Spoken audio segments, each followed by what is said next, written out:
Welcome to Anarchic Areopagita. Today is Monday, August 10th. My name is John Weeks, and I am joined by the great Tommy Salmons. How's it going, Tommy? It is going well, my man. How are you doing? I'm doing excellent. Thank you so much for coming on my show. I'm excited to have you. I'm happy to be here, man, and I've been looking forward to this. I'm excited because of the work we've been doing together. I'm excited to see where your mind is taking you on this. It's taken me some places that I feel only Tommy can guide. Probably, I will probably get us lost. Well, I think it'll be fun either way. But yeah, we completed a reading of Saul Alinsky's Rules for Radicals, Hmm. and we're currently going through the book Ordinary Men. Yep. So we've been getting into some deep politics, some sociology, war and peace, and morality. And what I really wanted to talk with you about today is the concept of objective morality. Hmm. What I was thinking, if you're down, you could spend about 10 minutes sort of laying out where my thinking has been, ideas I've been interacting with, Hmm. and then just kind of tee you up to hold forth. Um, in particular, bringing in the religious perspective, Hmm. but any perspective you want, any thoughts that come to mind. Yeah, I mean, if you don't mind, just real quick, just as a disclaimer for everybody listening, I am not a spiritual father. I am not a teacher. I am not a priest. I am just a Orthodox Christian that contemplates and reflects on my own personal life and the way that I look at my own shortcomings and the shortcomings of others, and how that relates to the nature of humanity and what it means in how to act moving forward. So it's very much a praxis um, centered kind of morality, I guess you would say, is the way I look at it. I'm not trying to be judgmental or tell people like some like arbitrary, like abstract law or reasoning. I really like to break it down into how I can put these ideals into my own particular life. So take it away as you would have it. We will go in that direction.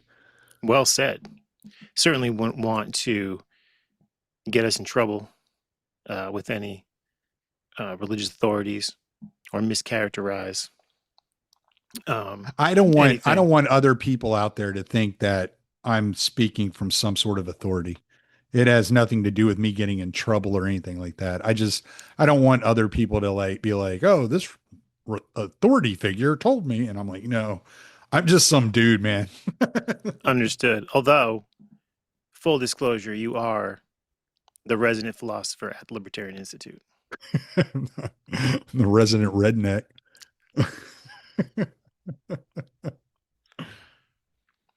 So, objective morality. When it comes to thinking about what that could mean, I think I've developed a pretty good frame of reference from the philosophical standpoint and also from the scientific standpoint, but I'm lacking a good perspective from the religious standpoint. There's a thinker that I've been influenced by in the past couple of years named Michael Weaver, Mm. great guy, and he has a book called The Observer Chronicles. And the premise of the book, it's fiction. The premise of the book is that there's a group of people who gather at a local tavern every Friday night after the work week to discuss uh, the concept of perception as such. And they're trying to develop a perceptual model of the universe. And it's told mostly in dialogue format, kind of like the works of Plato, with some light first person narration. And each character represents an archetypal frame of reference. So the main character is the tavern owner, and she represents perception. So her mantra is all is perception. And then there's a preacher, a materialist, a philosopher, an engineer, a physicist, and the physicist represents modern science. And then her mentor is the mystic. He never goes to the meetings that she runs, but she meets with him from time to time to get advice and talk shop. So I really like the idea of the different frames of reference. And I think I've been interacting a lot with the philosophical frame of reference regarding morality and the scientific, but not the religious. And I know there's a lot there, but I don't have my bearings there. So when it comes to just morality in philosophy, um, that's one of the big categories of inquiry. You got me into or introduced me to the work of Jay Dyer. Mm. And in his model of philosophy, there's three big categories: metaphysics, epistemology, and morality or ethics. Mm. And I think we could get into the distinction between morality or ethics, but they do get used interchangeably. Mm. So we could just say ethics Mm. when we're talking about philosophy, and maybe morality when it's religion. Um, the model of philosophy I've been using that I got from the philosopher Paul Maxwell also has three categories, but it's metaphysics, epistemology, and axiology. And those terms just basically mean reality, knowledge, and value. Ayn Rand, who created the objectivist philosophical system,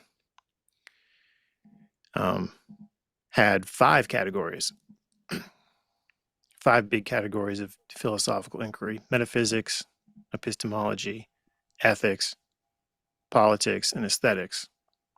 And in the model I've been using, ethics, politics, and aesthetics get collapsed into axiology as subcategories. Um, so those are just three different models of looking at Western philosophy and what it's up to that I've been interacting with. And it's been really helpful when considering, well, what does objective mean? And it seems to me that when most people say objective, like objective reality or that's objectively wrong, they mean that its status as existing or as being right or wrong is at some level independent of what a person might think or believe or feel or intuit. Self-evident. I like that, self-evident. Yeah, we hold these truths to be self-evident. Yeah. But when you're in the philosophical and scientific uh, frames of reference, sometimes they get a bit more detailed. Mm-hmm. So one idea that I've been interacting with a lot is the idea of thinking of objective reality as observer independent reality. In Michael Weaver's book, it's called The Observer Chronicles. Mm. And he's suggesting that we don't know if we are directly perceiving observer independent reality. And it's kind of like a paradox or a catch-22 because we are, as he would put it, as Weaver would put it, we are part of reality. We're features of the real, we're in it. Mm. But then we're also trying to perceive it almost as if we're outside it. Right. But we're not outside it.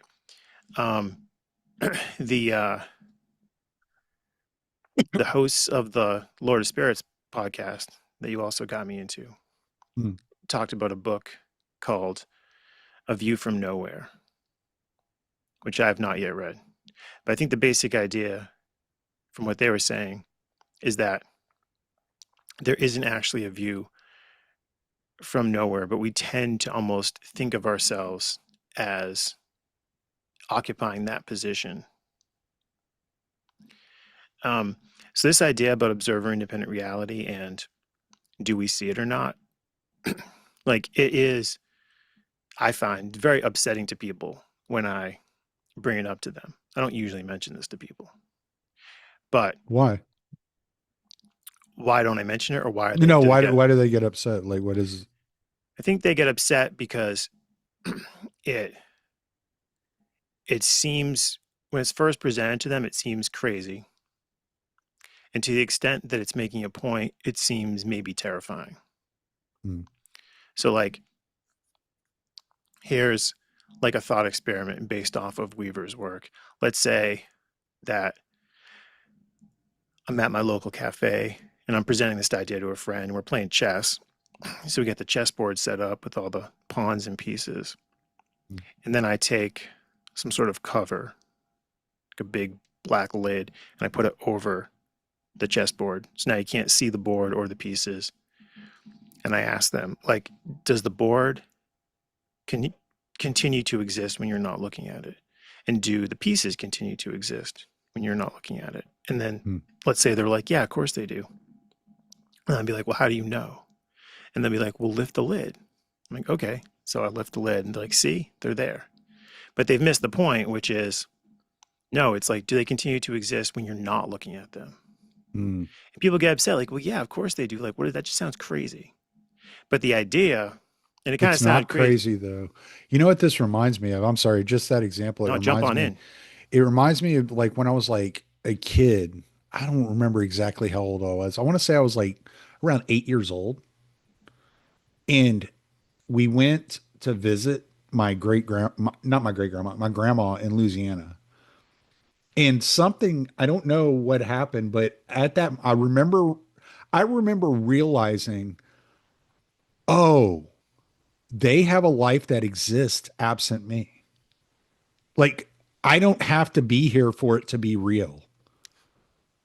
And it was just like I remember actually thinking that like, oh wait, like things happen when I'm not around. Like there's actually like a world outside of my own existence. And I must, like I said, I must have been 6, 7, 8 years old, somewhere around there, when it like I like actually recognized that people's lives existed absent my being present. And that's It's kind of pretty, what it reminds me of. that's pretty deep. Yeah, the thinkers that I've encountered this idea from, they all reject um, solipsism, which would be the idea that the only reality that exists is what I'm experiencing. And like Mm, everyone else is just, they don't really exist. They're just part of my experience. Like they mm, cease to exist when I'm not experiencing them. And maybe when this idea is being presented to people, like it triggers, they think that that's what is being argued for. And there are people, you know, who hold that view. I don't, and none of these thinkers do. Um, but so we've got Weaver with the Observer Chronicles, and two other books that the audience might be interested in are The Case Against Reality by Donald Hoffman and Closure by Hilary Lawson. And what they're basically saying, if I can synthesize those three books for our purposes, they're basically saying, yeah, we believe that objective reality exists. We're defining it as observer independent reality, or that which exists with all of its properties when not perceived. But whereas the standard scientific view is that our perceptions are an accurate description of that reality, these guys are saying, suggesting, or saying, because Weaver is more, he's more suggesting. These other two guys are more like, no, we think this is how it is. They're suggesting or saying that our experiences are not a description of that reality. They're a response to that reality. So there's the objective reality, whatever that is. It's way too complex for us um, to fully apprehend. So our experiences are essentially just this user interface, like the desktop of a computer. We can't Mm. see what's going on. We can't perceive what's going on deeper. And it allows us to survive long enough to reproduce. The so it's like whatever we are, because everything we're perceiving is not the observer independent reality. So that means even us. Whatever we are is interacting with whatever the greater objective reality is, and that's prompting our experiences. Now, I've I've always had sort of a base level disdain for the objectivists because they would people would think of them as a standard bearer of libertarianism. Um, and like I don't care for their Zionism. But through the mentorship and friendship of Sheldon Richman, co-founder of the Libertarian Institute and former executive editor at the Institute, I've gained a lot more respect and admiration for the objectivists and for what Rand created. Um, and like, so my understanding from talking to Sheldon is like they hate this idea that like what you're perceiving is not a description, an accurate description of reality. And they would be like, oh, it sounds like Kant, and we hate Kant. But what's interesting is the objectivists, they're militant atheists, Mm. and they will go off on the religious frame of reference. That's like banned. They also will specifically say that they don't like mysticism or mystics. And if they don't like what an opponent is saying, they'll be like, oh, that's mysticism. So, like in this book that Michael Weaver has, The Observer Chronicles, the preacher and the mystic, they are not invited to the objectivist party. Okay. So you could say, um, I could see them saying, and based on my talks with Sheldon, I think they might say, like, if they're being charitable, like, fine. So objective reality is not, we're not actually perceiving it, if you want to call it observer independent reality. Mm. So but what are we perceiving? We're having similar experiences. Let's just call that objective reality. That's where we do science. We have observations, we have language, we can talk about it, we can take measurements, we can develop technology. Let's just call that objective reality. And I'm like, okay. Now in Rand's um, model of morality or ethics, she's got three categories of how people think about morality that she calls the subjective, the objective, and the intrinsic. And it's confusing because she's using the word objective, but she doesn't mean observer independent by that. She means observer independent by intrinsic. So, like when Weaver, Hoffman, and Lawson are talking about objective, she would say intrinsic. And she would say that there is no intrinsic uh, moral order, meaning observer independent. It has to be based in human nature. She would reject the subjective view that right and wrong is determined by the individual based on whatever. Mm. I am still struggling to really understand what she means by objective because she's saying, okay, it's based in human nature, but you can be still right or wrong about it. And she's definitely saying it's not about consensus. Now, in the scientific community, there is the idea that oh, actually, as uncomfortable as it may seem, like ethics is ultimately a matter of taste. Now, you call it deep taste, and certainly people react differently if you're like, oh, I prefer chocolate ice cream, than to like you violate some sort of moral order and when they want to like kill you. But this idea that um, that the moral order is actually being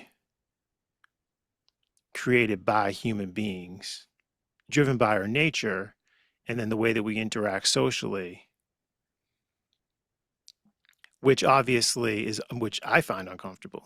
I like the idea that no, there's like good and evil, and I might get confused about it, but my confusion doesn't um, invalidate that, and I can get a better picture of it through interacting with other people. And then I just like to bring in one more thinker and then just uh, set you off on it. The French Freudian psychologist Jacques Lacan, who is a villain in many a discourse, including The Lord of Spirits. And I would agree with that. But I've conscripted him into the Army of Freedom. And he has this model of human subjectivity, three-part model. It's the imaginary, the symbolic, and the real. And I like to juxtapose that um, with Rand's model and with a general model in academia where they think of reality as having three levels: subjective, objective, and intersubjective. Mm. So for Lacan, his imaginary would line up with Rand's subjective. And it's funny because you hear the word, I first heard the word imaginary from Lacan, I thought, oh, like imaginary friend, which is Mm-hmm. not what he means. He's riffing off the idea of like an image, but in our perceptions, just our like individual perceptual experiences. But if our experiences are just this constructed response to whatever the more complex objective reality is, then in a sense, they are kind of imaginary. So that's kind of cool. And then he's got the real, that's just observer independent reality. So that's like Rand's intrinsic or Hoffman's objective. And then the symbolic he defines as language and the law, which I really like because it's through, in the scientific frame of reference, it's through language that humans moved from being primates in troops with a dominant alpha male to getting language and getting the rise of male coalitional power, the patriarchy. And then as soon as I start thinking that, I'm like, oh, it's interesting. Like people talk about like the word of God and like the religious frame of reference is always like sort of there on the periphery, but I never really have a good way to interact with it. Um, and recently you were talking about uh, part of the Bible. It's talking about like women should submit to their husbands like they do to the Lord, Mm. and but men should love their wives. Husbands should love their wives. And then you went into kind of a little deep dive on that, how most of that passage is about um, husbands should love their wives. Right. And I really like that because, it kind of spoke to me, but also I'm like familiar with like scientific perspectives on human nature, where it's like the human psyche is this collection of subpersonalities that are all vying with each other, and like the sense of like stable identity that one has is kind of a user interface illusion. And so that's why like you're dealing with another person, just like any person, but then especially like in a close personal relationship, and they might seem like five different people, like on a good day, or like 10 different people. Um, and yet that didn't really give me much guidance. Like I could see that, but the the idea of like what it means to love your wife, that like spoke to me more and was like just uh, I got better results thinking that way Mm. about other people than thinking in terms of like this is a collection of sub personalities. This is a code base masquerading as an identity. But yeah, but then what do I do with it? And so am I. So, what does that mean? And so I guess the so I feel like I'm in a paradox when it comes to to value moral judgment, because I mean, I experience certain things as just self-evidently pure evil. Mm, But does my experience mean that that's actually true? Um, and like I'm fine if like that can't be answered, and it's just like I think pedophilia is evil and we should get those pedophiles. Who's with me? And like if enough people are with me, that's going to be like a reality on the yeah. ground. Enough wood You know what I chipper mean? memes. Yeah, exactly. Mm, And it's like it doesn't really bother me um if that's like that's the truth. mm, Um but it's like, well, what is actually the truth? And then it's like the fact that we have this idea of the truth, these and we have this idea of good and evil. These are these basic assumptions that really go just sort of uh, unremarked upon. Like people will argue about what's right and wrong, but they don't tend to argue about like the implications of that we just have those concepts. yeah. So And this is all stuff. what's the difference between right and wrong and icky? Right? Because some Yeah. things you're like you're repulsed by, not because you can like articulate why it's wrong, but it's just like, oh, that feels weird. Like I don't.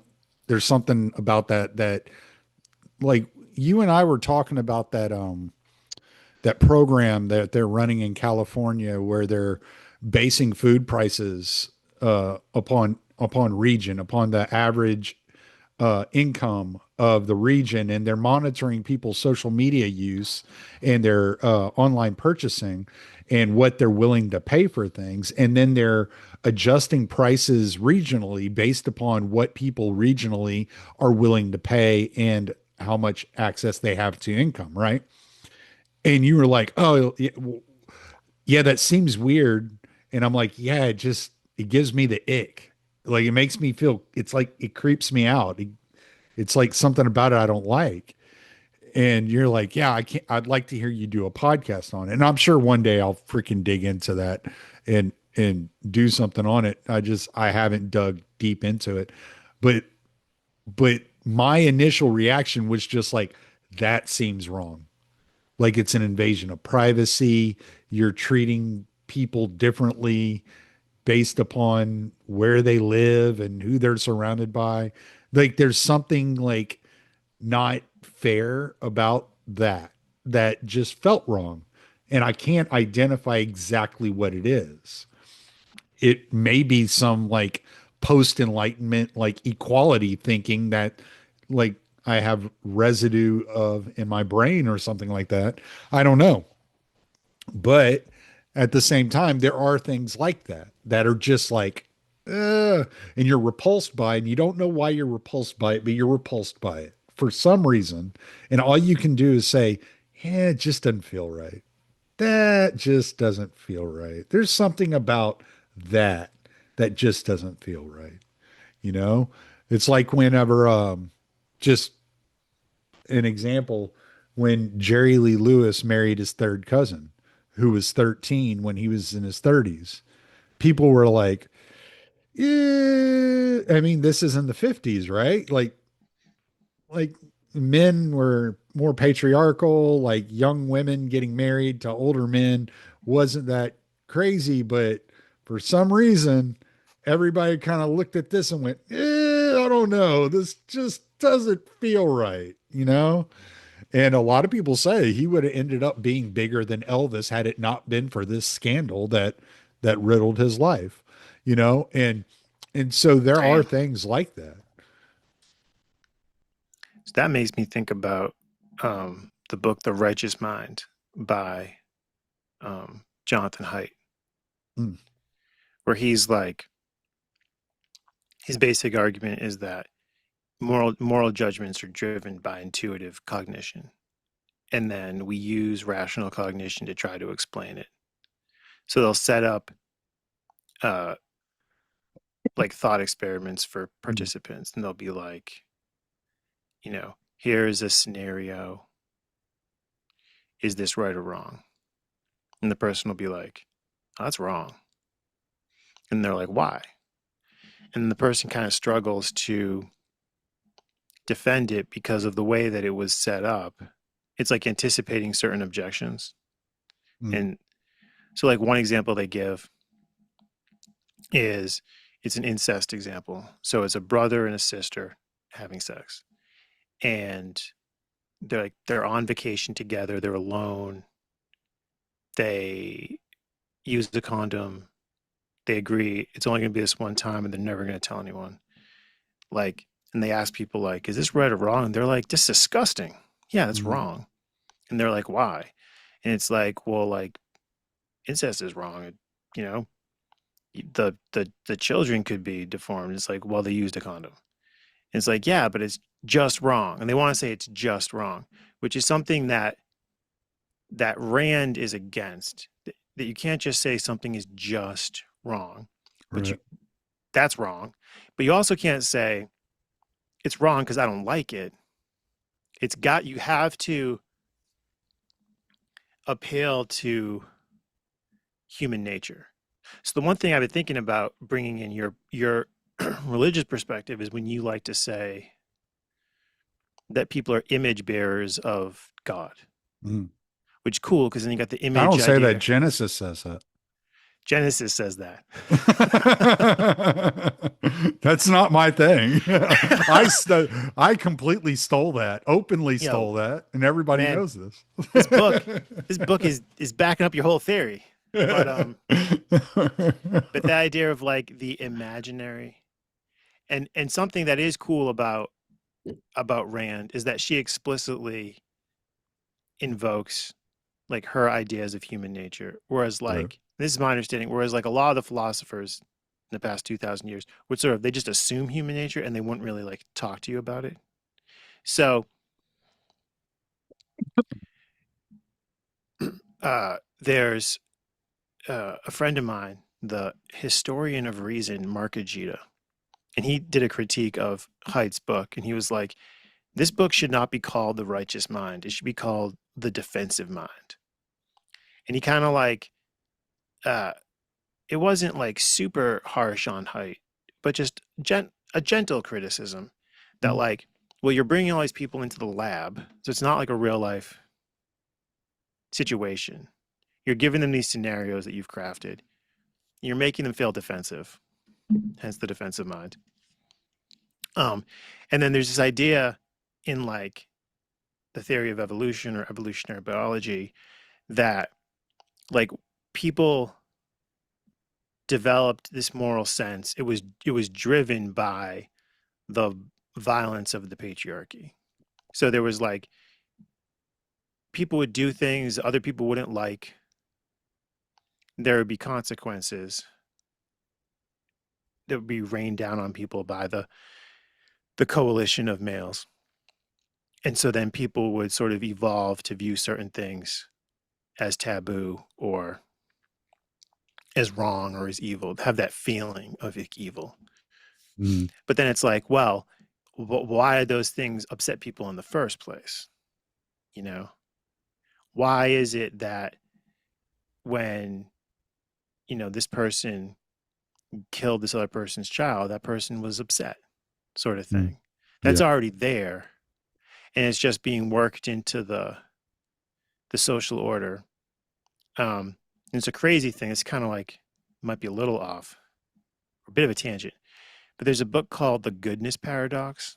Mm, And uh, by I think it's Richard Wrangham. It's an awesome book, and he mm, goes into this idea of this is where I got the whole idea about like the rise of the patriarchy. mm, And I was like, damn, like it's so funny that we have like protesters out there now, like we gotta smash the patriarchy and destroy capitalism. And it's like, bunch of yeah, human feminists. human society is not perfect, but the rate of sexual assault for chimpanzee females is 100%. There's no patriarchy there. It's just there's the alpha male, there's the beta males. Once you get that coalition of uh, of males made possible by language, you actually get an improvement relative to like other species, other primates of Mhm. the female condition. I'm not saying things are perfect at all. Right. I'm just saying if you did smash the patriarchy, it would be worse Yeah. if you went back to like chimpanzee nature. Yeah. Um, but in that book, he tells a story about it's like I don't know if it's some sort of primate. It might have been chimpanzees, and like one. Well, I mean, let's just be honest. You couldn't smash the patriarchy. That wouldn't happen. It just couldn't happen. It's unreasonable to even think about. So what are we talking about, creating a matriarchy where women are in charge? But who are women going to ask to use force? They're not going to ask other women to use violence on their behalf to carry out their rules and dictums. They're going to ask men. So it's just you're already volunteering the defeat of the matriarchal system is that men have the monopoly on violence, and that if men choose to not listen to the matriarchs, it's just another patriarchy.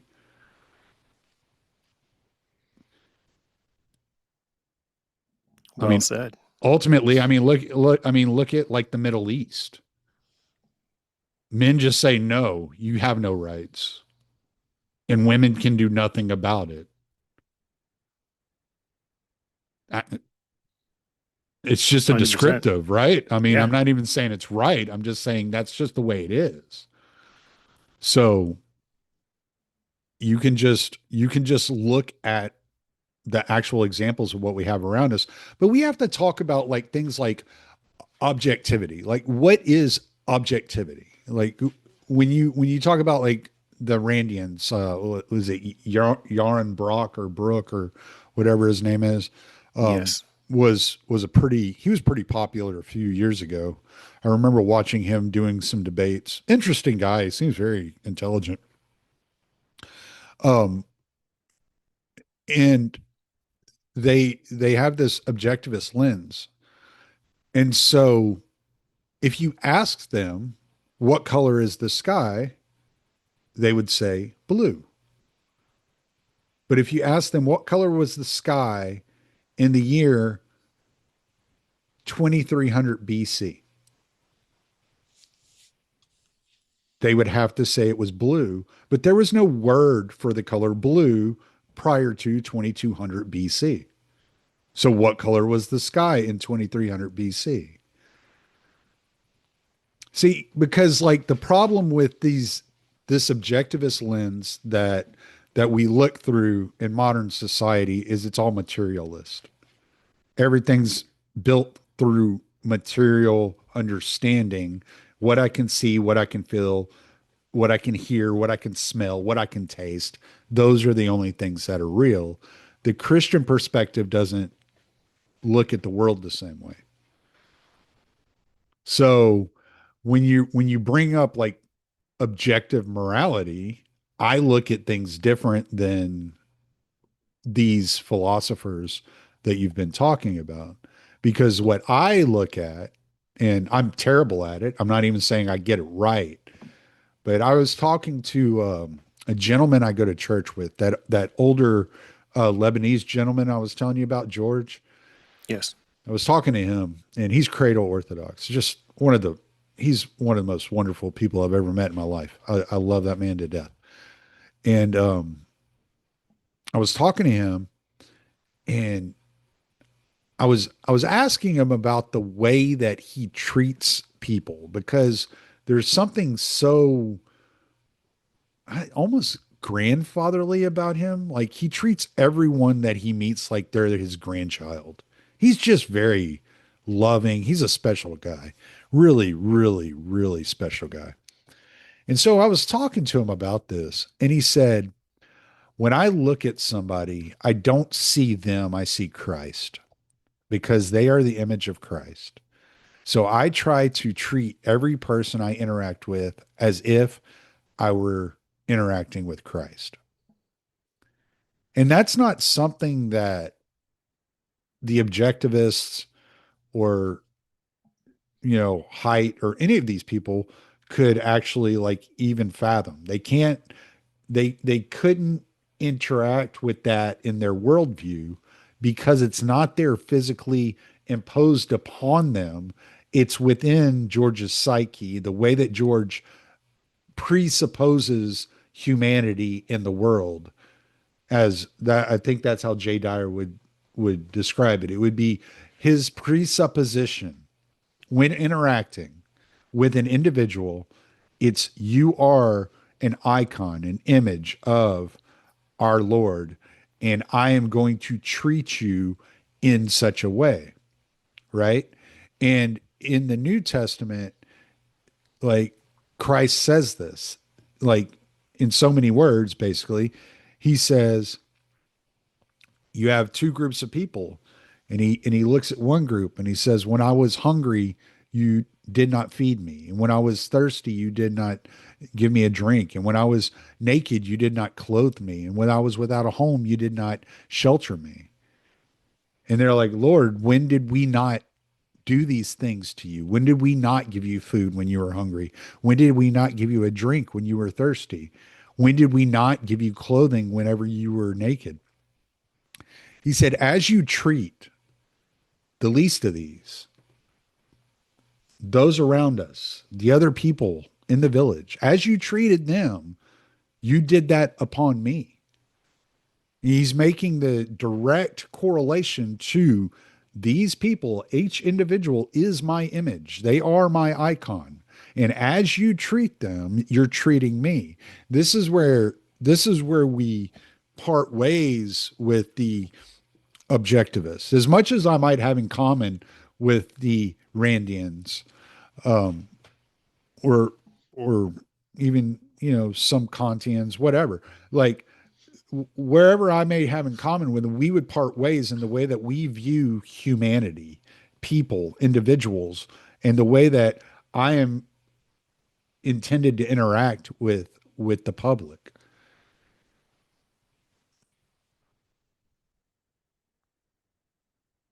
It's really interesting that you bring up the materialism because,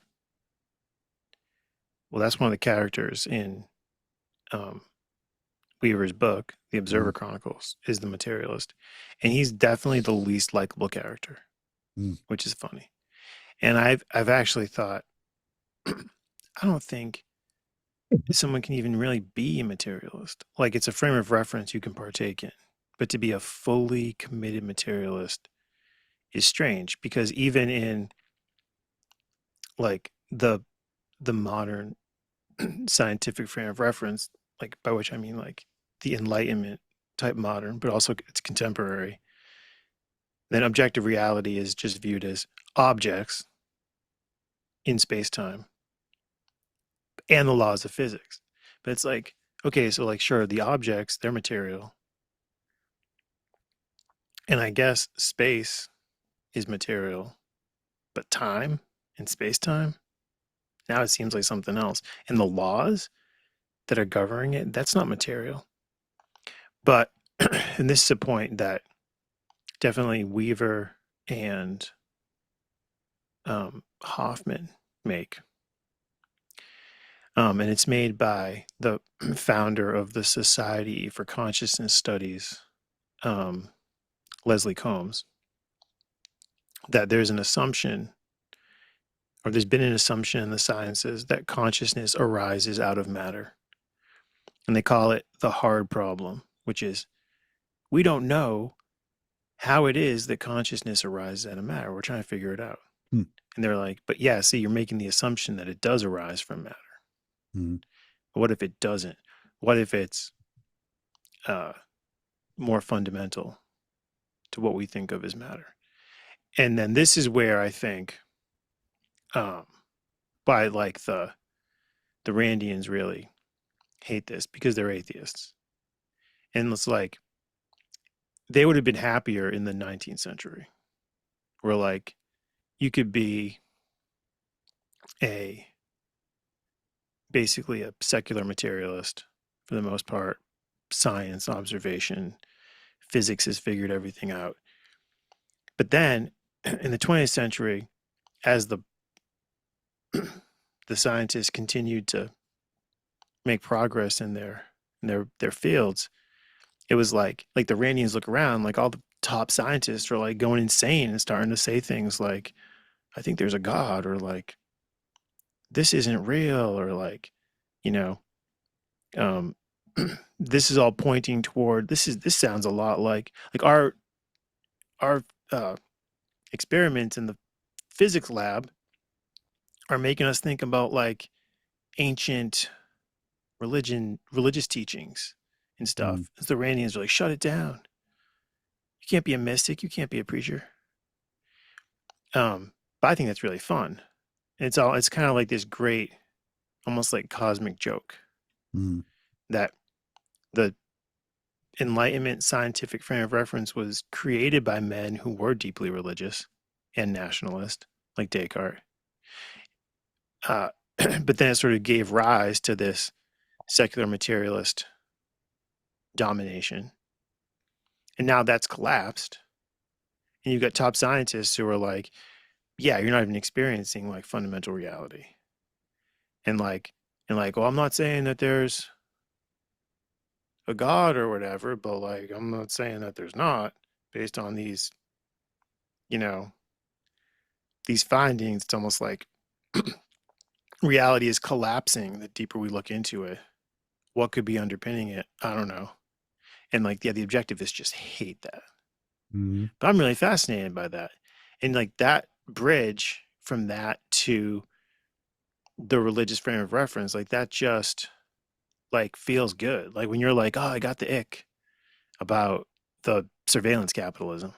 Mm, Like a lot of things that you say when we're doing our reading of these books, like, oh man, that really like feels good or like feels right, which is um no, it's really fascinating.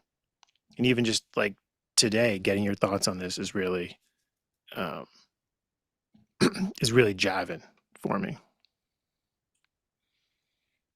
well, so from the Eastern Orthodox perspective, there's no such thing as an atheist. I would start there. And then we could move from there because it's like I told you before, like attention is worship, right? So they worship something. I was joking around with my wife, a few weeks ago, and she'll jab at me because she still identifies atheist, and we'll kind of jab at each other, just joking around because we both have very sick senses of humor, so we can make silly off-color jokes to each other and nobody gets offended. And I was telling her, I was like, well, you're not an atheist. You just worship food. And because all she does, even while she's working, she's always got like a food program on. She's always like something about cooking, something about like some delicacy or some cooking competition or something's going on. And I'm like, you worship cooking, you worship food. Like that's your God. You're not an atheist. You actually like have a God. It's just not what normal people would think of as God. And that's kind of the way we would look at like these objectivists. Like most of them are like uber rationalists or depend on reason. And they've turned their entire ideology into a religion of sorts, like most atheists do. I mean, whether it be Sam Harris or any of the other four horsemen of the apocalypse from that genre, they they turn their atheism into a religion. The progressives have made progressivism their religion in many ways. You can even see them taking over churches, so they have places of worship for their LGBTQ flags and a Catholic mass or in a Baptist church or in a Pentecostal church or whatever. The Episcopals, with their female bishops, like girl power, uber feminist, girl power female bishops in the Episcopal Church. They all have they acknowledge without coming out and saying it that these ideals, these ideologies, which again, ideologies come from outside of you and possess you, these ideologies are religions. These are forms of religion, and most of them are Gnostic religions in one way, shape, or form. And that is to say that they determine that physical reality is evil, is bad, right? So if you talk to um, a Protestant, let's say, super Baptist, and you talk to them about your passions, okay? I mean, we live in the internet age.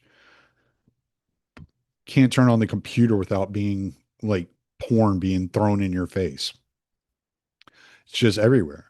So you're a young man in this day and age, and you're growing up in this period of time when porn is rampant. It's everywhere. You can't get away from it. And the Protestants will tell you that your sexuality is evil, that this passion of yours, the sexual desire that you have within you is evil. And the Orthodox wouldn't say that. We wouldn't say such a thing. We would say that it can be perverted.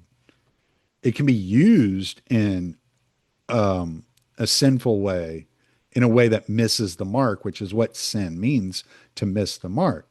It's like when you're going through life and you're taking actions for benefits other than those of God, then that's sinful, right? Like your actions should always be aimed at the truth, at God, at Christ. And and if your actions are aimed in this direction, then you are therefore like you would you would be taking the precautions, talking to your spiritual advisor, your spiritual father, finding out where you need to go, what you need to do, how to best serve in the capacity that you're capable of serving for your community. And that would be non-sinful. And if you are in a marriage and you use your sexual desire in the reproduction and the creation of children and um, to be with your wife and to create that union with your wife, then that would not be evil. That would not be lustful. And the Protestant would tell you, well, yeah, like that's right. Like, yeah, we can agree that in the in the marriage between one man, one woman, these desires, these actions are not evil. But if you talk to them, they will just act like it's, as we were saying earlier, ick. There's an ick factor. You don't talk about these things. You're not supposed to talk about it. Like you're not supposed to be open about it. You're not supposed to even acknowledge the fact that these desires exist. And the Orthodox don't do that. And that's why we have icons. So our belief is that with the incarnation of Christ, the birth of Christ, that that it completed the it was like the completion of creation, right? So you had God created the heavens and the earth, right? And every time he made it, he would make something and it is good. And it was good. He made man and woman and it was good. He made the sky, the sun, the stars, the beasts of the field. It was good every time, every day. It was good, right? And with the incarnation, Christ being born and coming into the earth and touching the earth and becoming matter, becoming human, becoming matter, it completed the goodness of matter. It completed the goodness of the world. It completed the goodness of humanity. And so now we have icons representing the goodness of the physical interactions that we have every day with this world. They're windows into heaven, yes, but they're also the representation that matter is not in and of itself bad. And you'll get a lot of these people with these ideas, these philosophical, abstract ideas, going down this Gnostic route that the only thing good is what you can conceive of in your mind, what happens in your soul, but the physical manifestation, the interaction with the world is bad because the world in and of itself is bad. It's fallen. It's rotten. And we have to get past that idea, but we can't get past that idea so far to where we say it's the only thing that matters, right? So there's this idea in the Orthodox tradition where you have the left path and the right path, and then you have the royal path, right? And so what you're trying to do is you're trying to not be, you don't want to be too far left. You don't want to be too far right. You want to find that royal path. And that's why Christ talks about the path is narrow. And it's hard to find because sometimes it feels good or to demonize one of the other paths. Sometimes it feels good to say every progressive is bad, therefore I'm conservative. And then you hang out with some conservatives for a couple of weeks and you're like, well, shit, I'm not whatever this is, you know, like, you know, and this is why people get drawn into libertarianism in the political realm is because you're like, well, what the left is doing is terrible. And what the right is doing is not much better. There's got to be another way where we can take these ideas and work with them and create this path of liberty. What is ultimate liberty? How do we get to the ultimate liberty, which is what our foundation of the nation was built upon was each person had individual liberty. And it's kind of the same thing with Christianity. You're looking and you're like, well, LGBTQ masses ain't going to cut it. The clown mass ain't going to cut it. This guy up in Chicago is having raves and at a Catholic church every Sunday. That ain't going to cut it. But at the same time, pretending like the world doesn't exist, like the Amish, ain't going to cut it either. How can we be in the world but not of the world as commanded? And that's what we're looking for.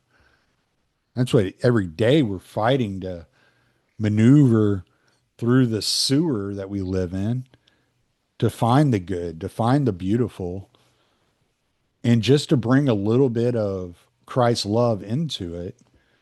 And so, therefore, we go to church on Sunday. We live within that kingdom, within that community, that God's kingdom on Sunday, in his life, in his body, interact with the Eucharist, take communion, commune not only with the parishioners, but with the angels and with heaven and with Christ and with the saints.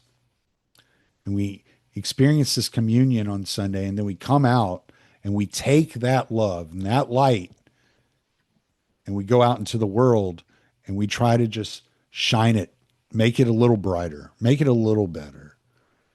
And we try to transform the world into the church. We don't transform the church into the world. So the things of the world don't come into the church, but the things of the church must be brought out into the world. And most of these people have it backwards. They're bringing the world into the church. They're bringing their gay pride, their feminism, their ideals, their fairness, their equity, their equality. All these different ideas are being brought into the church to transform the church. And the church isn't transforming the world. That's where we have a problem today.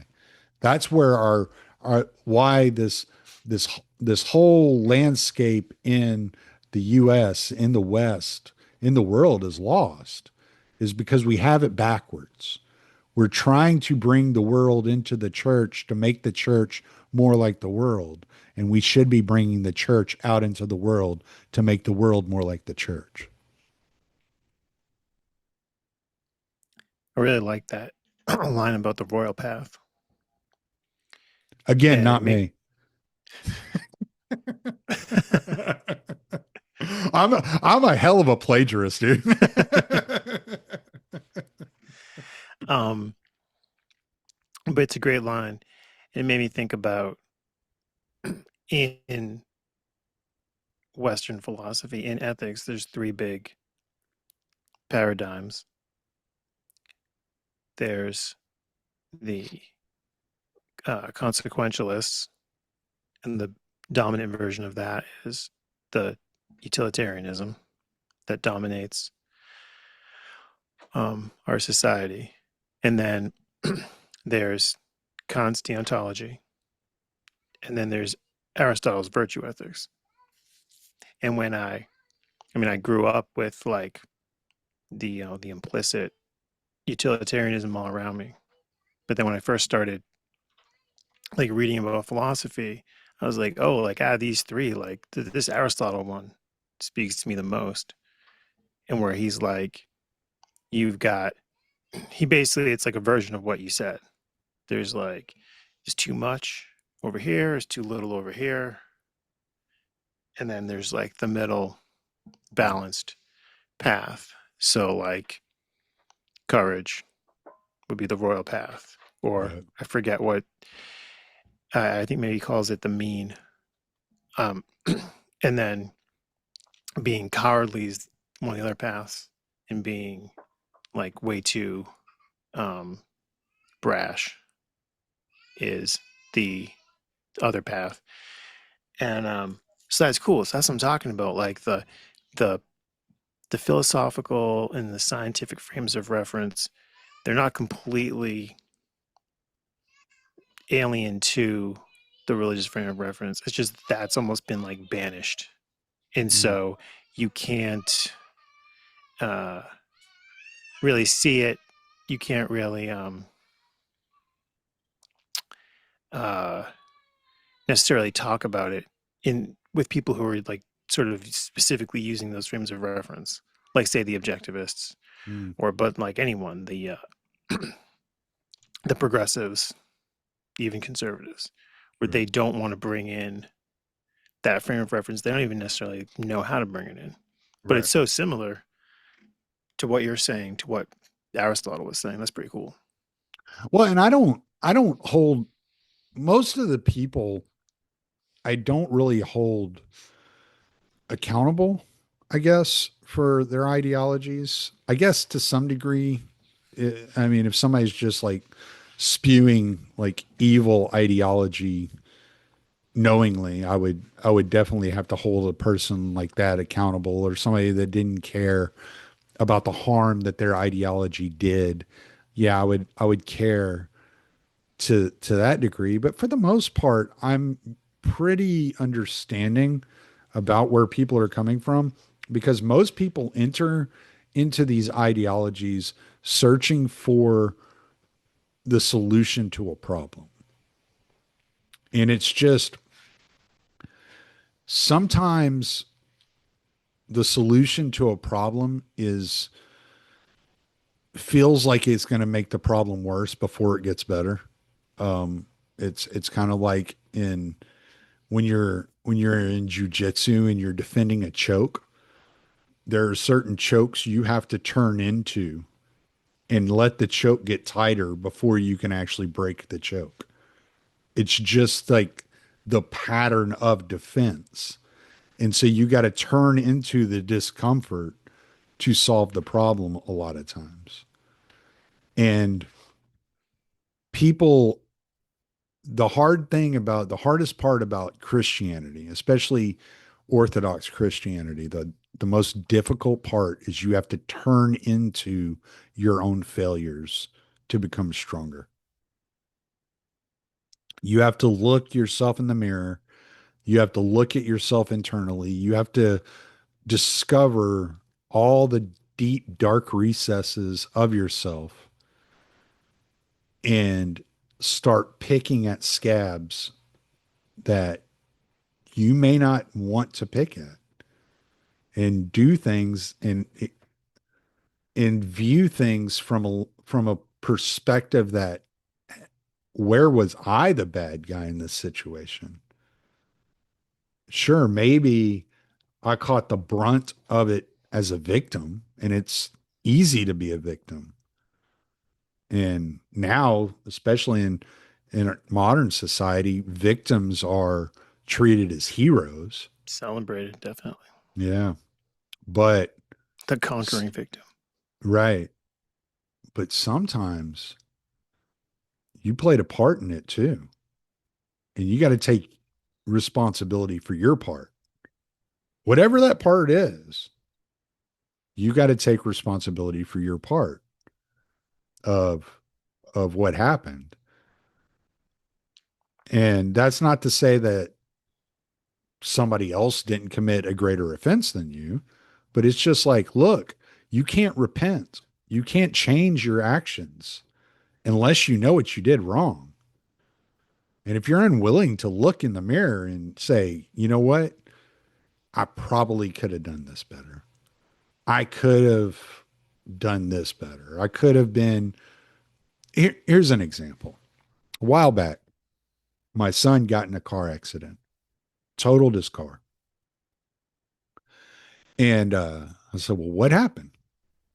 He said, well, Dad, I was driving and he was in he was in Houston. So you got three lanes going one way, a median, and three lanes going the other way. There were some stores over off to the right in a parking lot, and he's driving, and this lady pulls out in front of him going 20 miles under the speed limit. She pulls all the way across all three lanes and hits him, and he totals his car. I said, okay.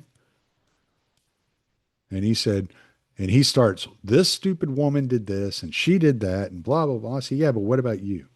What did you do? He's like, well, I wasn't at fault. She got a ticket, blah, blah, blah. I'm like, that's not what I asked you. This is the second car that you've wrecked. You're 20, going on 21 years old. He was 20 at the time. So you're 20 years old. It's the second car you've wrecked since you've been driving. What could you have done to avoid the accident? Well, I was, going 5 miles over the speed limit, or I could have done this, or I could have done that. It's like, yeah. I'm not saying like I've been driving a truck for 23 years. I've never been in an accident driving a truck, and I've been in all sorts of traffic.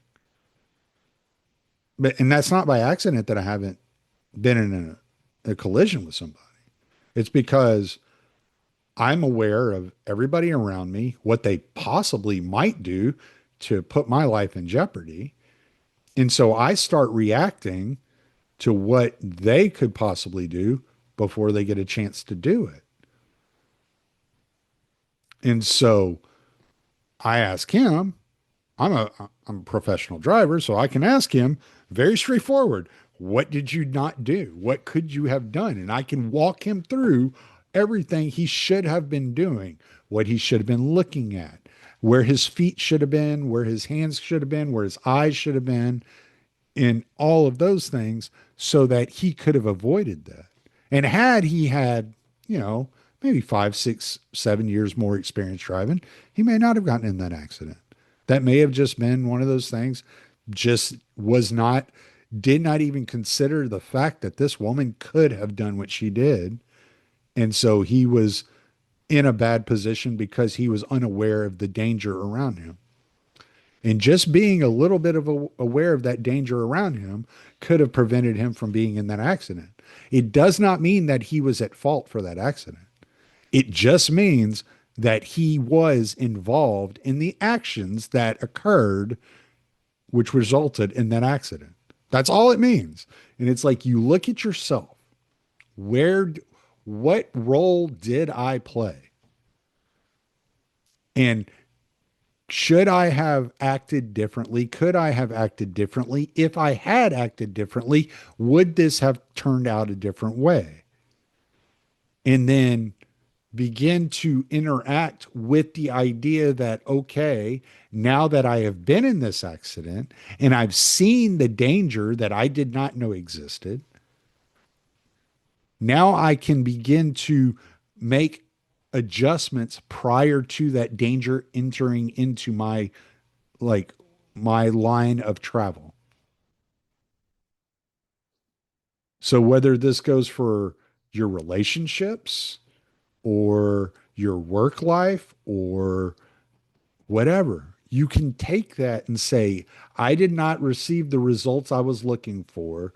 Why did I not receive the results I was looking for? What could I have done to ensure that the results were better than they currently are? And you can make adjustments on yourself. That's what true Christianity is. It's about assessing yourself, engaging in a community, interacting with that community, finding salvation in Christ through his body, through the Eucharist, and learning how to best organize yourself in order to get the best results out of life for you and those around you. Beautifully said. But this, but nobody, but most people today don't want to take on the responsibility of orienting themselves. They want to orient everybody else. They want to orient the politics. They want to orient the community, the culture, this, that, and the other. Well, you have to orient yourself. You can't be a leader if you're just standing around like shooting orders. That's not how you lead. You lead from the front.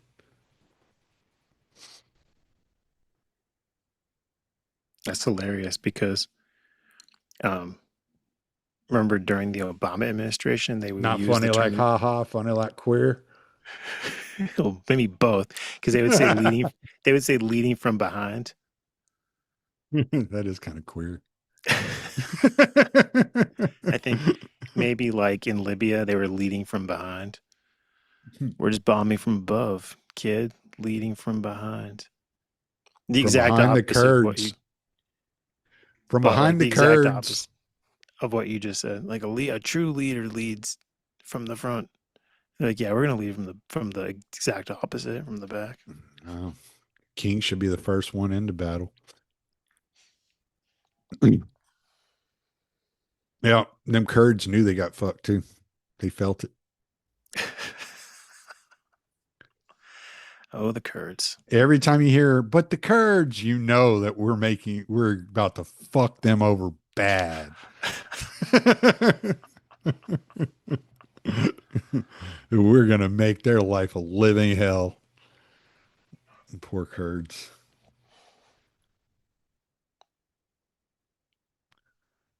You fucked up. You trusted us. Yeah. Yeah, no doubt.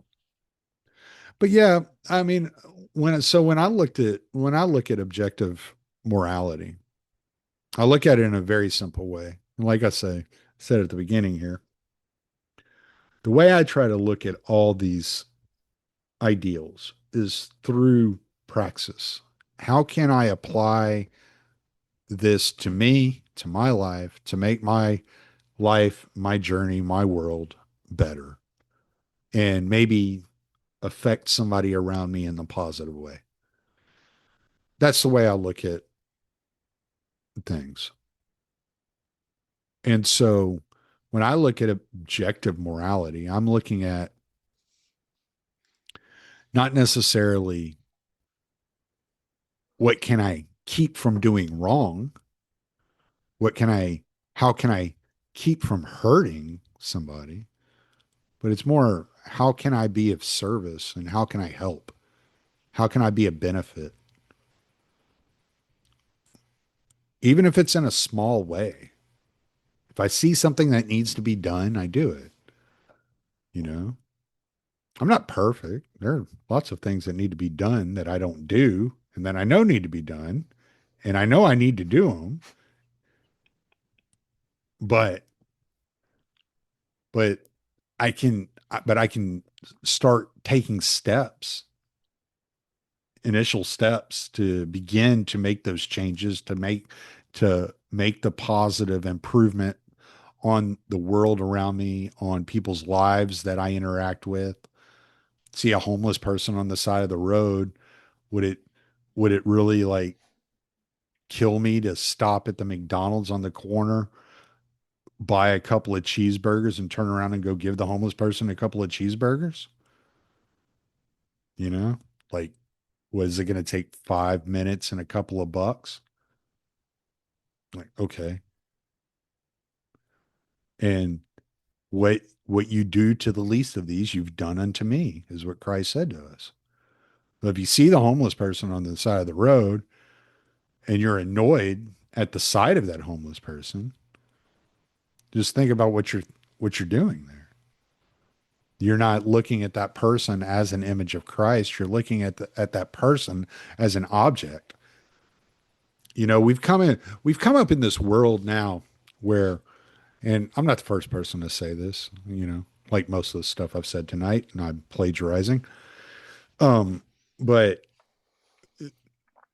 the human resources department is the most important department of any business, any company out there anymore. Because in the corporate world, in the political world, in the 21st century, humans are just a resource. And if that human is a drain on the economy, a drain on society, people don't look and say, that person's sick. There's something wrong with them. He probably just needs a little bit of compassion, a little bit of love, a pat on the back, maybe a kind word, a handshake. They just roll their eyes and like, oh, this inconvenience, this parasite. And I thought that way for years. I mean, I still struggle with it at times. I'm not perfect. I don't feed every homeless guy I come across. I saw a bishop one time. He was talking about he wouldn't give homeless people money, but what he would do is he would pull out a notepad and he would make a note of how many homeless people he saw that day. And then when he got to the church, he would put in money for each homeless person into the church and give to the church on that person's behalf. Well, you can do something like that. You don't have to give directly to the homeless. I mean, maybe say a little prayer. Lord Jesus Christ, have mercy on your servant, you know, wave at the person, acknowledge their existence. But one of the things we say in the Orthodox Church is the church is the hospital for sinners. Everybody in there is sick. Not a person in there is well. Maybe you might meet a saint once in a lifetime.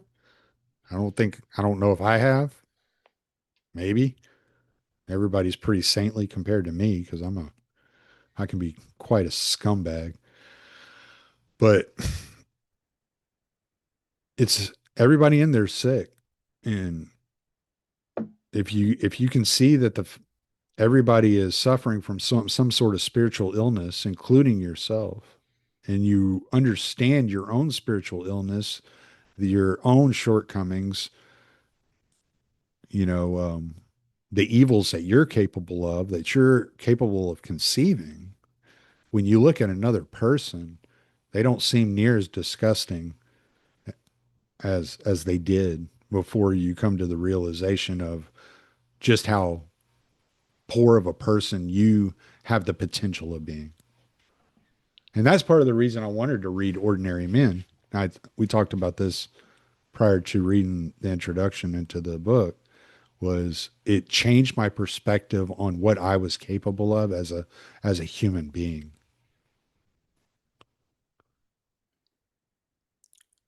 I've definitely seen homeless people, well, seen panhandlers, and thought to myself, that guy's a con artist. I bet he's driving a BMW. Or seen a homeless Some person, of or them seen a, are too.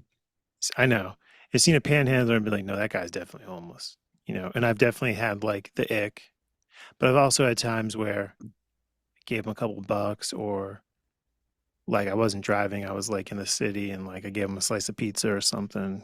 Yeah.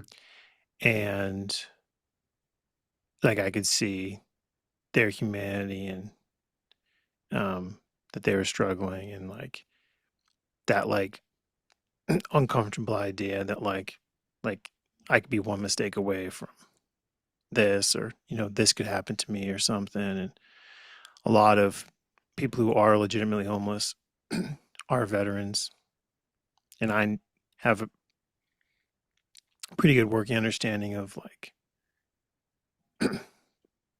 dynamics within the military and the geopolitics and how they're just used as resources, you know. But when I see do you see that footage of like it's presented as like Spain is being invaded by Africans, and they're all like rushing in, all the migrants are rushing in. It's really hard for me to like see them um as image bearers of God. It would be so much easier just to be like, those are demons, get them. Yeah. Mow them all down. Yeah, and especially where it's like people that I love, people that I know, family, friends are potentially like at risk Mm. from this, it's like I'm experiencing it as like a hostile invasion. Um, Well, but remember what I was telling you too about the royal path, right? So you got the left path, you got the right path, you got the royal path. So you can take this into political lens and say the left would say, oh, they're angels. The right would say they're demons. But what would the royal path say? Well, they're image bearers of God, but they're still breaking the law, right? So you can manage this as far as like, hey, look, I don't have to be cruel to these people, but at the same time, there are borders, there are laws, there are rules and regulations for a reason. We have a duty to protect our women and our children. Therefore, they can't just come in like that. They can't just do that. That's unacceptable. We don't have to tolerate that, but we don't have to treat them. It's like it's like when your son makes a mistake, right? He does something wrong and you have to correct him. You don't like correct him out of hate. You correct him out of love because you're like, "Hey man, what you're doing is not good for you or the family. So we have to correct this." You can put your foot down. You can be an authority figure and still be an authority figure with love in your heart and love for that other person, right? Um, I remember it was Father Peter Hears. I think we talked about this once before, but Father Peter Hears was on Counterflow Buck's show a while back. I think it was last year. I think it was last year, and they were talking about the death penalty. And Father Peter here says, well, the church isn't innately against the death penalty. I think this is pretty accurate about what he said. He said it's not innately against the death penalty. What the church recommends is the punishment for any crime, for any criminal, should be what's best for that person's salvation. So it doesn't have to be that it's not the person gets a free ride, or the person doesn't face any consequences for their actions. But but when you do give them the consequences for their actions, it's got to be what's best for that person's salvation, right? And so when you look at retri- re- retribution in that way, that retribution for a crime committed is for the salvation of all the parties involved. It's not for the recompense. It's not, let's say it's a murder. You're never going to bring that life back, right? So you're not going to get just payment for the life. The the penalty should lead the criminal to repentance and salvation, and should leave the family with peace that points them in the direction of Christ and their salvation. That's the ultimate goal of retributive justice. Like I told you before, justice is just order. So when you think of like situations like what you're talking about in Spain with the Africans, like no, like the Spanish don't have to tolerate that. That there's nowhere it do, it says in the Bible that you should be kind to immigrants, but it doesn't say you have to allow all immigrants. It's not the same thing. Like being kind is not necessarily toleration of action, right? It's being kind is sometimes being kind is laying down a punishment for that person's repentance and salvation. Is it loving to find out that your brother's a heroin addict so you provide him with needles every week? Or is it loving to put him in a rehabilitation center where he can get the help he needs and get clean and take care of whatever demons mentally he's dealing with? What is the more loving way of dealing with this situation? You enable it or you assist the person in finding salvation. So there is a way to deal with these things that is not necessarily cruel, which seems to be the tactic that the Trump administration decided to take early on with the ICE raids into these cities. They just be as cruel as possible to get people to stand down. You could do it and not be cruel.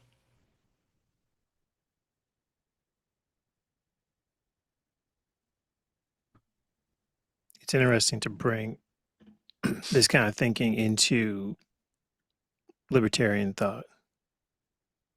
And you brought up before, I think when we were talking about rules for radicals, about prostitution. Mm. And like there are libertarians who would say, based on the non-aggression principle, that prostitution should be allowed. But you had said, but really, is it good for someone to do that, to work as a prostitute? Is it good to see that they're doing it and you allow them or enable them to do it? That really, yeah, spoke to me where I'm like, oh, I wouldn't necessarily be like, we need the state to wage a war on prostitution, but I can see where that libertarian position of it's totally fine is like completely missing out on, It's almost apathetic. yeah, It's like, whatever. They get what they deserve. Who cares? Because it's not looking at the person as a human being that is equal to you, that deserves the same amount of care and attention and love that you deserve. Like if you think about yourself and like the worst place you've ever been in your life. And some people have been in some really bad places. And some people have dug themselves out of those holes and gotten to better places in life. But some people have remained in those holes. Now, is it loving to watch somebody who's desperate for whatever they're seeking? They might be seeking money, attention, a combination of both. You don't know. I mean, it could vary person to person. I couldn't give you all the reasons that people do the things that they do, right? My brother and I, we grew up in the same house. He became a drug addict. I didn't. Um, I couldn't tell you why. Could not. I could not. I couldn't break it down. Right? It was nothing to do with my parents. It was all him. He made these decisions. He made decisions to steal from family members and sell and pawn things and whatever so that he could support his drug habit and ended up being homeless, right? Sometimes the loving thing to do is to let the person figure it out on their own. Like there's the parable of the prodigal son. The prodigal son traded his birthright and went and lived the life he wanted to live and woke up in the filth of the pigs before he went back to his father and he begged for forgiveness.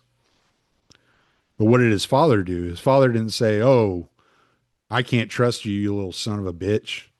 No, his father welcomed him with open arms, put him in a purple robe, and had a feast and celebrated his return. Right? It's some of these people are going to go out there and they're going to prostitute. It's going to happen. I'm just saying, from a civilizational perspective, from a community perspective, we don't have to encourage it. Shame is okay. We can tell them, hey, this isn't how you should be living your life. It doesn't mean I don't love you. It doesn't mean I think any less of you as a person. But the lifestyle you're living is not beneficial to you or the community. Right? Would you take your son to a school that had a billboard of pornography outside of it? Fuck no. No, because like it's like how beneficial is this to my child? He's going to the school that's advertising pornography. I'm not going to send him there. Right? Like he's going to deal with he's going to see that enough when he's older. He doesn't need to see that when he's 5, 6, 7, 8, 9 years old. He's going to run into it eventually. But you don't have to steal his innocence away from him and show him all these things that his brain has no capacity to like even begin to digest at an early age. So there's boundaries. You have to have boundaries. It doesn't mean that you have to lock a prostitute up or treat them as second class citizens or whatever. But you don't have to accept their lifestyle either. It's like people make it sound like it's a binary. Like Father Stephen DeYoung would call it Plato brain, where it's like either one or the other. You got this false dialectic, right? Where it's like it's just this. It's either one or the other. You either got this or you got that. And it's just like ridiculous binary. You either accept prostitutes or you put them all in prison. You execute them. You treat them like scum. It's like, no, it doesn't have to be either of those things. You don't have to accept them. You can tell them that the lifestyle they're living is incorrect, that we don't agree with it, and you can do it in a loving fashion and not demonize them as a person, understanding that they are quarreling with things internally that you probably don't understand. And that's okay. That's okay. You point them, like I said, everything should be for that person's repentance and salvation. If you're not focused on that person correcting themselves and putting themselves on the path of righteousness, on the royal path, then why are you even engaging with that person in this way? And a lot of times it's because you're suffering some sort of delusion. Um, you have this, maybe you're feeling inadequate, self conscious. Maybe you struggle with pornography or purchasing prostitutes and you blame their availability to your vices. Maybe that's it. And you're like, well, if we get all these whores up off the street, I wouldn't be tempted to go out there and pay $30 for a blowjob. That whore crashed into me. Yeah, right. If she wouldn't have taken my money, I'd be $30 richer and horny as hell. I mean, so you don't know. The point is, though, it's like we don't have to accept the lifestyle. We don't have to say that it's okay to live that lifestyle. And we also don't have to treat the people as like second class citizens. I there was a guy, homeless guy, who had come by my church. I was outside. It was after liturgy one Sunday. This was 2, 3 years ago. And I'm out there talking to my buddy that I go to church with, who's and we're just chatting, and this homeless dude rides up on his bike, starts talking to us. And at first I'm like, ugh, man, what are you doing? Like that was my first instinct, was like, leave us alone. We're not messing with you. Just leave us alone. Right. First instinct. Well, my buddy's a retired police officer. So he starts engaging this guy in conversation because he's dealt with these types of people, over the years when he was in the police force. And I started listening to him engage this guy. And this guy just starts telling us his life story, how he ended up homeless, how he lived in this little town up the road, like 30 miles up the road. And the company he worked for shut down and he lost his house. And he had family in the Beaumont area. So he came out to Beaumont thinking that he could stay with his family. And his cousin went to prison or something like that. He ended up without a home in Beaumont too. So he was just trying to find some work. Old man, real old man.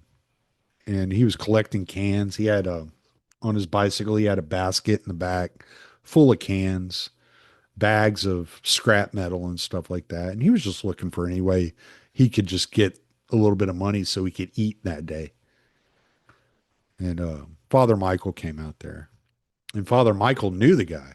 He had seen him several times and engaged with him several times. And I was like, and I'm looking and I'm thinking about this, and I'm like, I was still pretty early into the church. I didn't really, I still don't, I can't say I understand orthodoxy even today. I understand it more than I did, but I still am wrestling with things and getting, a grip on different things. But I was still kind of pretty apathetic to the world around me and the people around me. I wasn't loving at all. I was still kind of like, keep everybody at arm's length, type deal. And just watching this interaction and listening to this guy's story, I was like, well, I'm an idiot. Like, I'm the asshole here, not that guy. That guy's not the asshole.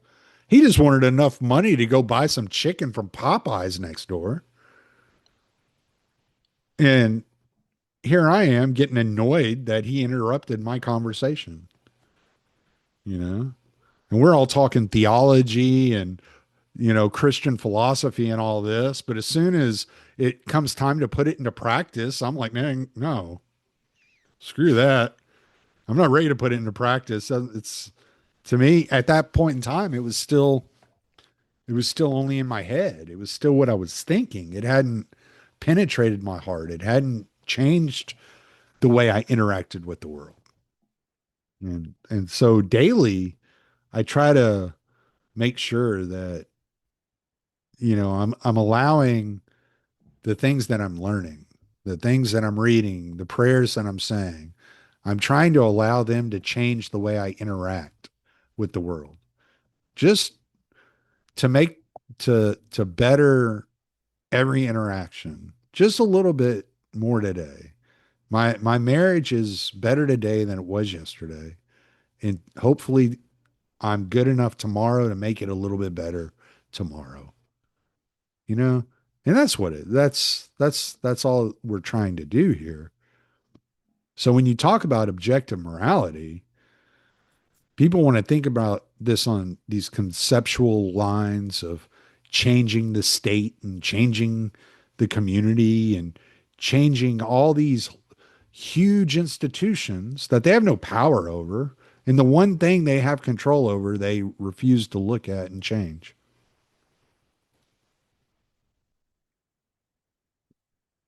I like that you say praxis, and it makes me think about a saying I've heard from philosophers from some of our finest academies in the United States. It's said like half jokingly, but in a half serious way, where they go, well, it works in practice, but does it work in theory? And I always think that about like that was like Lenin and Stalin's like major problem was that the from their perspective, the capitalism was working in practice, but it wasn't working in their theory. Yeah. And they went with the theory, went Yeah. hard. Well, Yeah, and there are some libertarians that are like that. They they're so theory ridden, they refuse to look at and see if what their theory if their theory would actually work in reality, right? And so my entire philosophy has become, let me look at what libertarian is, what it claims to be, what it claims to want, and let me look at orthodoxy and what would create, where do they overlap, I guess would be the best way to say it. So if you look at libertarian theory, it's a lot of it is anti-state. It's like no rulers type anarchist kind of style. And now there are different flavors, different varieties. We could get into economics or whatever, and but just looking at it as a meta, as just a large landscape. It's like ultimate freedom for the individual. And when I looked at Orthodox Christianity, I was like, what is Orthodox Christianity telling me? And it's like, well, you will find freedom through Christ by breaking the chains of enslavement to passion, right? So the Orthodox perspective is that your flesh desires things that if you pursue to the end, it's kind of like we were talking about with Israel Keys, right? He became less than human by following these desires, these passions, these fantasies into the serial killing, into becoming the serial killer he was. He became less than human, almost evil incarnate, you could say. And so if you look at people that have followed their passions, let's say for drugs, they become addicts, which is not freedom. You're enslaved to a substance if you're an addict. You you follow lust till its logical conclusion. You become you might end up with STDs. You might end up um, dead on the side of the road from some like screwed up interaction that you have with somebody. But that that desire, that passion that flame is never quenched. You never quite quench that thirst, right? You're always chasing that next thing, and it leads you down this degenerate road from missionary to anal to trans. I mean, you go to you get into these wild places. You can listen to some of these people who talk about these fetishes that they have, and it started off very simply as like some simple like addiction to sex, and then they just had to add things onto it to make it more exciting, to make it more exciting. They end up down these weird roads, right? And so you end up becoming a slave to these passions because you're always chasing. It's like, have you ever done drugs at all? Okay. Yes. So like that first time you do a drug and you like get that, it's like your body's not ready for it yet, and you get that real high, and it's like, whoa, what the hell is this?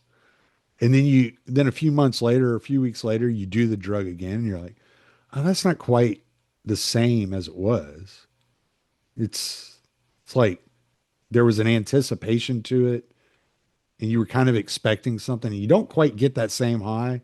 So you do it again, and the high still doesn't meet the it doesn't even meet the second time, and it certainly doesn't meet the first time, and you never quite reach that same high that you had the first time you did it. And that's kind of like that's how the passions work.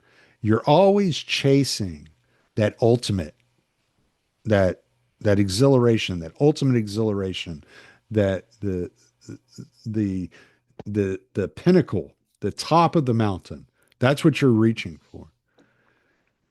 And then what the Orthodox Christian life teaches you is that no, the way do you reach the top of the mountain, the way you get that high that you're looking for is to cut off the flesh, is to stop feeding those passions, to stop feeding those desires, and to focus on God. That's how you get what you're actually looking for. And so you're no longer a slave to drugs or sex or whatever, greed, money, fame, fortune, whatever it may be. You're no longer a slave to these things, to these vices. You've cut off the chains of your slavery for the ultimate freedom in God. And that's, to me, that's where the libertarian and the orthodox overlap. It is both are searching for the truth and what freedom truly is, but only one of them offers a really valid solution to your problems. When you say that attention is worship, it Mm. makes me think of the saying, pay attention, in the idea that if you're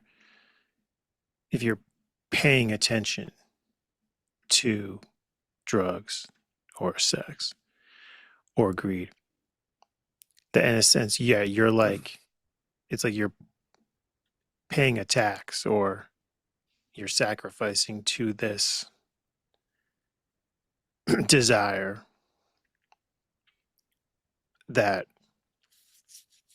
you're focusing on. Mm. And then that is what I would even think of before I had talked to you about this stuff as worship. Yeah. Yeah, it's like when you first met your wife and you quite literally worship the ground that she walked on. Like you would be in the middle of work or school or whatever. I don't know when y'all met, but like you would be in the middle of your daily task, and your mind would be thinking about her,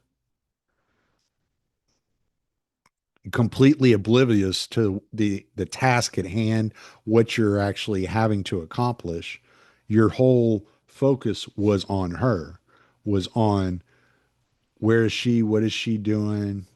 I just want to hear her voice. I just want to feel her touch. I want to go out. I can't wait to go out to dinner, whatever it is. But all your focus is on her. You're worshiping that. Now you might be worshiping a false ideal, right? You might have some like that person might have sold you a bill of goods, or you might have some ideal in your mind of what it would be like to be with this person, but you're worshiping that person, right? Like the guy who shot Ronald Reagan, worshiping Jodie Foster. Didn't even have a relationship with Jodie Foster, but he did it for Jodie Foster because he manifested in his mind this ideal that this would make her happy, right? And so it's that kind of like it's that kind of possession. You're possessed by a spirit, and that's the way that Christ like wants you to engage with him every day in that way, to where he's the center of all your thoughts, all your actions, all your desires. And as long as there's something else in the center of your thoughts and actions and desires, then you're sinning, you're missing the mark. You're not aiming at the right target, what for whatever. So you're giving the worship to something else.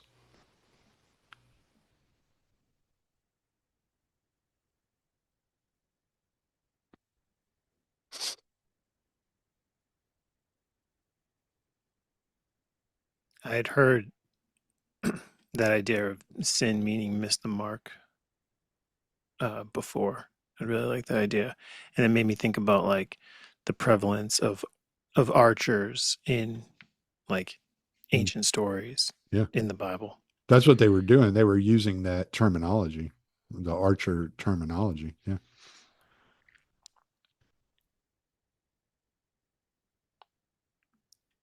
Well, Tommy, thank you so much for coming on the show and giving me this perspective. Um, I really think the way that you talk about like libertarianism overlapping with orthodoxy, that you definitely gave me some great overlaps with the philosophy I've been reading, with the science I've been reading, and with that, with your religious perspective. That's really beautiful and greatly appreciated. And not just for like my work at the Institute and the things that I'm writing, but just for my life and how I think about other people and myself and society and the state. Definitely seeing things with a with in a very different light. So thank you so much. Yeah. I mean, worst case scenario is I'm wrong and you treat people better.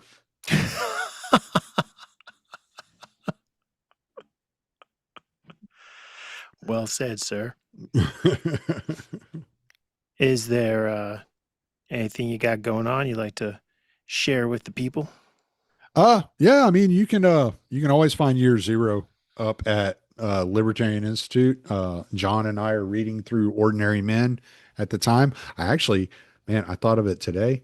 I think I want to do Dugan next. You down to do Dugan next? Yeah, Hell that yeah. would be awesome. That guy's a trip.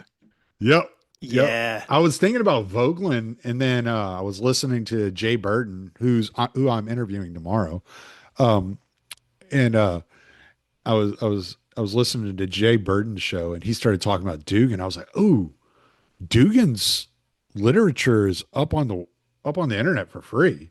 Like we can just pull it up and read it straight, just like we're doing everything else." Because Nice. I don't know if Vogelin is, but maybe we'll get to Vogelin too. That'll be fun. So, I but don't know yeah, Vogelin, but yeah, I got two of his books up here. It's the New Science of Politics, and then Science, Politics, and Gnosticism. So, whoa, yeah, I'm intrigued. yeah, Let's do it. yeah. They're both pretty short books too. Neither of them are very big. They're Awesome. yeah. So, I haven't read them in a couple of years, so it'd be good to dive back into them. So, but I yeah, would love to do that. yeah. So John and I are doing some series together. He's been gracious with his time and working with me and letting my little degenerate ass lead him through some of these books. And yeah, we're doing that. And then I read the prologue of Orid every morning, and, well, I read it at night and release it in the morning. The next morning, it's it is a daily devotional. It's a Orthodox daily devotional. I have here's one of the one of the volumes here. This is January to June. So, and then I have the other volume up there. So you read through, it's got a couple of lives of the saints. You get a reflection, a contemplation, and a homily every morning, about 8 minutes long, going through that. Also reading, we're reading The Voyage of St. Brendan the Navigator. So we're going through that. It's a very old poem about a saint who was a navigator and went on all these cool adventures in the ocean. It's pretty wild stuff. Awesome. Yeah. So yeah, I'm reading all kinds of interesting stuff and doing stuff on my podcast. And like I said, I'm about to interview. I'm interviewing Jay Burden tomorrow, so we'll be talking. Um, we're probably going to be talking some UFC because he and I are both UFC fans. So we'll Nice. talk a little bit about the UFC, and then we'll get into the politics, what's going around on politically. He's been doing some shows on. He did one on Jeremy Boring the other day, and then he did one on Rod Dreher. Um, so who are both conservative thinkers. So we might get into that. Jay Burden is one of the few guys that are under the age of 40 that I actually pay attention to. There are very few that are in the Gen Z spectrum that I would listen to and actually give any weight to. And Jay Burden is one of those few. I really like Jay a lot. He's a really nice kid and High real smart. praise. Yeah, real smart Awesome. kid. I like him a lot. A little bit more right wing than me, but I always enjoy talking to him. I always learn something every time I talk to him. So, Outstanding. yeah. So that show episode should be coming out tomorrow or the next day. Depends on when I can get it out. I'll look forward to it. Yep. So that's it. I got my Substack. My I have 431 subscribers on my YouTube that I never push. I just noticed that today. I was like, who are these 431 people? Because I never talk about YouTube, but yeah, apparently 431 people have found my YouTube. Hey, we got to get that up to So, 500. yeah, And then we can throw a eh. party Tom Wood style. I kind of like the fact that most of my listenership comes through the Institute, so most of it is still audio only, um, which I find interesting.